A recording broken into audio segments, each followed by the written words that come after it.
Сега ще кажа как може да програмирате бъдещия си успех и да имате амулет в къщи, който да ви носи наистина пари не само в дома, но и при всяко виждане, гледане и така нататък. Значи, когато пипна това, да речем това, значи това и това е едно и също. Но аз пипам това и просто си мисля за пари. Откъде да взема пари?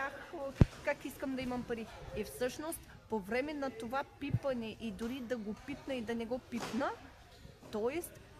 аз програмирам програма в тази играчка.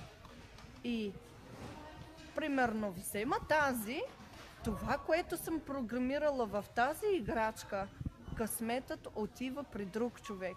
Тоест, първите мисли, които се мислят, дори счупено да е, дори изкривено да е, просто трябва да се вземе, защото вие програмирате, да речем, в тази играчка, но взимате другата. И когато вземете другата, тя не работи. Тоест, това, което сте намислили в тази играчка. Разбирате ли какво говоря?